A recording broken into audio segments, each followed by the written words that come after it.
Dans une noble contrée se trouvait un petit garçon. Ce petit garçon s'appelle Luc. Bonjour professeur, ça fait un peu suisse, non? Ta gueule, Luc. Luc! Non, ne meurs pas! Mais professeur, je ne suis pas mort. Ah oui, c'est vrai. Excuse-moi, les 2 chocs successifs d'apprendre que tu es mort puis ressuscité, ça m'a mis dans tous mes états. Mais j'ai pas été ressuscité. Bon, d'accord. C'est vrai que d'apprendre ma mort, ou bien que je suis vivant, ça fait un choc. Et aussi un peu suisse. Oui, enfin, si tu le dis. En tout cas, je sais quelle est la réponse de la chose qui parle toutes les langues sans avoir appris aucune et qui est présente dans beaucoup de sagas MP3. Alors, d'après toi, c'est quoi? C'est l'écho.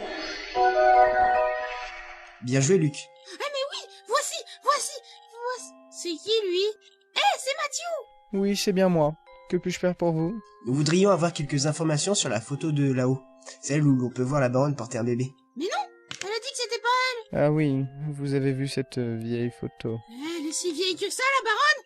Me dites pas qu'elle date aussi de Mathusalem. Mais vous n'avez pas fini de vous fiche d'un pauvre majordome. Pauvre majordome, vous foutez de ma gueule ou quoi? Surfouetté tous les jours par la baronne. Si ça c'est pauvre. Enfin, Non mais... ce n'est pas une photo de madame.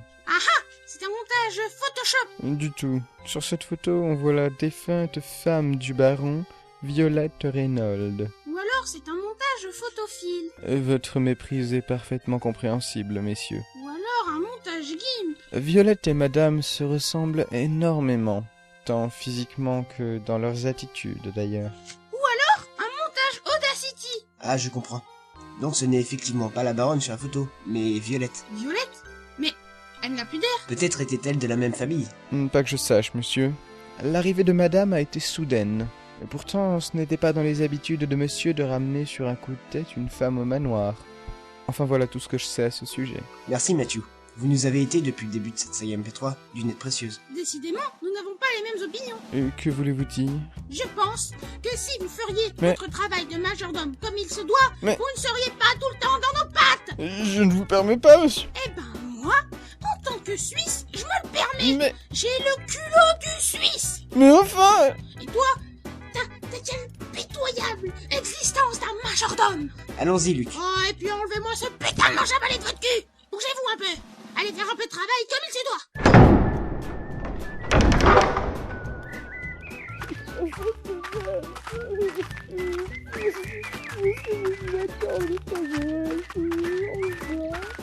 Luc, tu sais qu'il faut que tu arrêtes avec ce pauvre... Regardez, professeur, il y a Cloda, la chatte. Elle est mignonne avec ses lunettes de Rupert sur le nez. Vous ne trouvez pas? Hein? Mais comment sont-elles arrivées ici? Je le sais. Coupable. Ce chat est coupable. Chemly avait raison depuis le début. Elle a mis des particules de poils de cul de chat. Elle a voulu effacer les traces de ses griffes qui ont étranglé Rupert. Cette théorie se tient. Mais elle ne peut pas étrangler quelqu'un avec ses griffes. Enfin bref, prenons ces lunettes et allons les donner à Chemly. Allons-y. Et vous, le majordome, vous en avez pas marre de rien foutre et de traîner dans le pas de vous? Mais je vous assure que je fais de mon mieux pour être utile à la société et au manoir Reynolds. Foutaise, à cette heure-ci, vous devriez être en train de peigner le gazon. Soit, j'y vais. Qu'est-ce que je vous avais dit? Si on me charge, je serai en train d'essayer de taillader le bide avec un outil de jardinage. Que voulez-vous, Letton? Inspecteur, regardez ce que nous avons trouvé avec Claudia le chat. Ce sont les lunettes de Rupert. Comment? Bah, elles sont sûrement tombées quand le corps a été transporteur du village. Je vois que vous aussi, vous avez du temps à perdre pour gérer la SPA des orphelins et un bureau d'objets trouvés. C'est qui l'orphelin? Je le connais? Vous feriez mieux de vous occuper de l'inclinaison de pousses de l'herbe du jardin, à mon avis. Ou encore de cette stupide histoire d'héritage des Reynolds. Faites bien attention, ceci est un avertissement. Vous êtes dans ma liste de suspects, je vous rappelle. Cessez de faire obstruction à cette enquête. Très bien, inspecteur. Veuillez accepter toutes mes excuses. Eh ben, pas les miennes. Ah ouais? Eh ben prends ça. Va vraiment pas falloir me faire chier, vous deux. Luc, ça va, tu n'as rien? Non, ça va. J'ai rien. Ah oui, c'est vrai. Même si j'ai la jambe cassée et une coupure au bras. À force, va falloir que j'investisse dans Mercurochrome. Quel prétentieux ce Chemly. En plus, il empeste le tabac.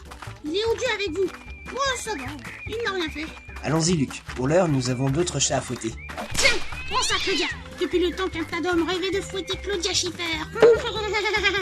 Qu'est-ce que j'ai fait de ce rire? Luc, quand je parlais de fouetter des chats, c'était une expression. Ah, vous Vous voulez dire mettre du lait et des œufs dessus pour faire un gâteau? Laisse tomber. Qu'est-ce qui t'arrive, Luc? C'est ta jambe? Mais non, j'ai juste fait ce que vous m'aviez dit. Je me suis laissé tomber. Mais enfin, Luc, arrête de tout prendre au premier degré. Thermostat 7 pendant 45 minutes. Tu te jetteras pas d'un pont si je te le Sans commentaire. Après la seconde mort de Luc, nous avons engagé un autre personnage pour le remplacement de Luc. Bonjour tout le monde, je suis Tuc et je viens du Ben Ladèche. Ah, et c'est bien là-bas? Ben Ladèche? Ouais. Dis la narratrice, y a pas un moyen pour remettre Luc? Je vais pas garder celui-là. Ok, on te le remet. Eh bien, professeur, j'ai été contente de participer à cette saga MP3 qui restera dans ma...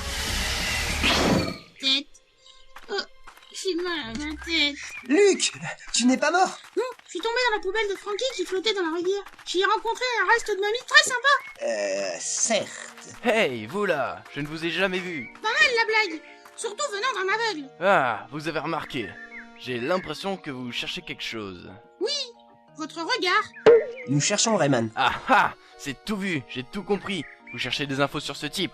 Eh bien, désolé, je n'ai pas eu cet homme. Ça ne m'étonne qu'à moitié, je vous avouerai. Vous êtes vraiment sûr de ne pas pouvoir nous aider? Non, je ne vous dis que je n'ai rien vu. En tout cas, je peux vous dire de ne pas approcher de la grande tour de 46 mètres de haut au nord du village. Restez loin de cette tour, j'y ai vu des choses bizarres. Il y avait des trucs et des machins et des choses ou encore des bidules. Ah, effectivement, c'est bizarre ce que vous avez vu. En tout cas, on ne sait pas comment aller vers le nord. Allons chercher un moyen d'y aller. Hein? Mais vous vous foutez de moi? Je vous ai dit que... Vous nous avez pas aidés. On fait ce qu'on veut. Et puis, regardez, on part vers le sud, pas le nord. Ah oui. Bon bah sur ce, bonne journée. Oui, vous aussi, mon brave. Professeur, c'est simple. Pour aller vers le nord, il faut une boussole. Et j'en ai toujours une sur moi. Elle est... Oh non! J'ai me l'a cassée en me poussant. Je vais lui couper la moustache. Regarde, Luc, il y a un homme devant une petite allée. Hey! Vous voulez aller vers le nord? Oui, tout à fait. Je veux bien vous laisser passer, mais moi, le grand Max la menace. Je dois vous poser une énigme. Énigme 19. Premier bastion. Je suis un cri de peur, mais sans moi, Paris serait pris. Qui suis-je? Mais normalement, vous auriez dû dire Paris serait prise. Oui, Luc, mais c'est un jeu de mots. La réponse est la lettre A. Quand on crie, on fait A, et sans le A dans le mot Paris, ça donne prix. Ah, mais bien sûr. Bon, vous avez l'air d'être intelligent. C'est une bonne qualité, il ne faut pas le nier, mais tâchez de faire preuve d'intelligence dans les bons moments. Pas toi, par contre. Rester toute la journée devant une petite allée. Enfin, voilà. Vous pouvez y aller, mais attention! Je garde un œil sur vous. Merci beaucoup. Mais au fait, auriez-vous vu Rayman? Rayman? Oui, je crois bien l'avoir vu. Mais où? Bah, je saurais pas vous répondre. Bah, j'ai un peu la flemme aussi. Bah, vous devriez demander à quelqu'un d'autre, parce que là, posez la question à Lucie, sous la tour de l'horloge. D'accord, nous y allons. Bonjour, vous avez parlé de Lucie? C'est moi Lucie. Et vous mais- faites quoi? ah, Je vois que vous voulez me poser une oui, question. mais- avant, pour répondre à une énigme, c'est mon frère et moi qui l'avons faite. Qu'est-ce qui est rose et qui saute d'arbre en arbre? Un chewing-gum collé au cul de Tarzan. Ah mais non, mais t'es pas drôle toi, hein? Et vous voulez me demander quoi? Avez-vous vu Rayman? Raymond? Mais oui, c'est l'employé du manoir Reinhold. Et même que ce matin, il devait aller chercher du lait pour la chatte de la baronne. Et même qu'en ce moment, il doit être avec Jarvas. Jarvas. Ça me rappelle quelque chose. Pourtant, nous ne connaissons pas cet homme. Y'aurait pas une lettre inversée, là, ou... Où pouvons-nous le trouver? Vous voyez, Jarvas, il a pas vraiment de travail, hein. Vous le trouverez assis près des escaliers. Vous allez encore au nord et puis vous prenez à droite au croisement. Allez, je vous laisse, je retourne avec mon frère pour inventer des nouvelles énigmes. Luc, je pense qu'on approche de plus en plus vers le mystère de Saint-Misère. Si vous le dites. Bref, voici une énigme pour toi. Énigme 20. Très logique. La mère de Vincent a 3 enfants. Tic, tac, et quel est le nom du dernier enfant?